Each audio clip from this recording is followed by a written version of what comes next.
अपनी सेहत के हवाले से अपने दीगर जो उनके मामलात हैं, वो एक बहुत बड़ी पार्टी के, पाकिस्तान की सबसे बड़ी पार्टी के रहनुमा हैं, रहबर हैं, बानी चेयरमैन हैं। उनका हक है कि वो मालूम रखें, इत्तला उनको मिलती रहे कि मुल्क में क्या हो रहा है। तो ये एक साजिश है उनके खिलाफ, और जो 8,000 और वहाँ पे कैदी हैं अडियाला में, उनको भी इस जबर के तहत रखा जा रहा है कि कोई उनसे मुलाकात नहीं कर सकता। तो ये आमिर फारूक साहब ने, चीफ जस्टिस ने आज कहा कि आप इस बात को ख़त्म करें और 26 को मुलाकात कराएं। अब हम उनके ऑर्डर का इंतज़ार करेंगे। सरदार एजाज इसाक साहब ने बहुत अच्छा ऑर्डर किया कि वकला का हक है अपने क्लाइंट से मिलना। उसके खिलाफ मुकदमे बदस्तूर चल रहे हैं, मुकदमे तो ख़त्म नहीं हुए। वो अगर अपने वकला से नहीं मिलता, उनको मशवरा नहीं देता, उनसे हिदायत नहीं लेता या हिदायत नहीं देता, तो ये एक बुनियादी हक है जो सैकड़ों सालों से दुनिया के हर महज़ब माशरे में माना गया है कि किसी भी कैदी या किसी भी ऐसे शख्स का जो मुकदमा कोई फेस कर रहा हो, उसको वकला तक रसाई देना ज़रूरी है। लिहाजा हुक्म हुआ है कि आज 3 बजे यहाँ इस्लामाबाद हाई कोर्ट के अहाते में जो अदालत है सरदार एजाज इसाक साहब की, उसमें इमरान खान साहब को पेश किया जाए, और अगर पेश नहीं किया जाता तो कल सुबह माकूल वजह बताई जाए। कि रियासत ने तो ये मौक़िफ़ उठाया कि हम तौहीन करते रहेंगे, आपने जेल में डालना है तो डाल दें, आप इसके अलावा कोई फैसला नहीं कर सकते, कोई हुक्म नहीं दे सकते।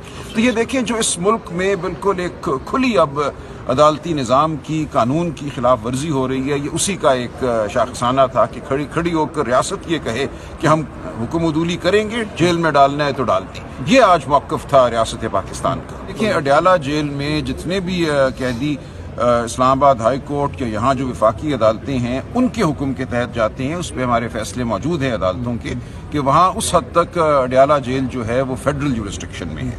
लिहाजा अडियाला जेल में क्या होता है, क्या नहीं होता, उन कैदियों के हवाले से उसका तमाम इख्तियार जो है वो इस्लामाबाद हाई कोर्ट को है। सिक्योरिटी सेहत के हवाले से अपने दीगर जो उनके मामलात हैं, वो एक बहुत बड़ी पार्टी के, पाकिस्तान की सबसे बड़ी पार्टी के रहनुमा हैं, रहबर हैं, बानी चेयरमैन हैं। उनका हक है कि वो मालूम रखें, इत्तला उनको मिलती रहे कि मुल्क में क्या हो रहा है। तो ये एक साजिश है उनके खिलाफ, और जो 8,000 और वहाँ पे कैदी हैं अडियाला में, उनको भी इस जबर के तहत रखा जा रहा है कि कोई उनसे मुलाकात नहीं कर सकता। तो ये आमिर फारूक साहब ने, चीफ जस्टिस ने आज कहा कि आप इस बात को ख़त्म करें और 26 को मुलाकात कराएं। अब हम उनके ऑर्डर का इंतज़ार करेंगे।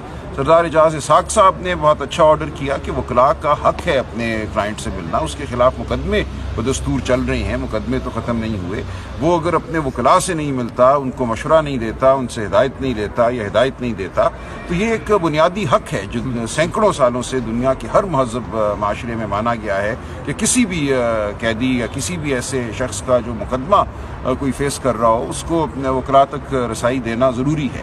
लिहाजा हुक्म हुआ है कि आज 3 बजे यहाँ इस्लामाबाद हाई कोर्ट के अहाते में जो अदालत है सरदार एजाज इसाक साहब की, उसमें इमरान खान साहब को पेश किया जाए, और अगर पेश नहीं किया जाता तो कल सुबह माकूल वजह बताई जाए। कि रियासत ने तो ये मौक़िफ़ उठाया कि हम तौहीन करते रहेंगे, आपने जेल में डालना है तो डाल दें, आप इसके अलावा कोई फैसला नहीं कर सकते, कोई हुक्म नहीं दे सकते। तो ये देखें, जो इस मुल्क में बिल्कुल एक खुली अब अदालती निज़ाम की, कानून की खिलाफ वर्जी हो रही है, ये उसी का एक शाखसाना था कि खड़ी होकर रियासत ये कहे कि हम हुक्म उदूली करेंगे, जेल में डालना है तो डाल दें। ये आज मौक़िफ़ था रियासत पाकिस्तान का। देखिए, अडियाला जेल में जितने भी कैदी इस्लामाबाद हाई कोर्ट के यहाँ जो वफाकी अदालतें हैं, उनके हुक्म के तहत जाते हैं, उस पर हमारे फैसले मौजूद हैं अदालतों के कि वहाँ उस हद तक अडियाला जेल जो है वो फेडरल जुरिस्डिक्शन में है। लिहाजा अडियाला जेल में क्या होता है, क्या नहीं होता, उन कैदियों के हवाले से उसका तमाम इख्तियार जो है वो इस्लामाबाद हाई कोर्ट को है।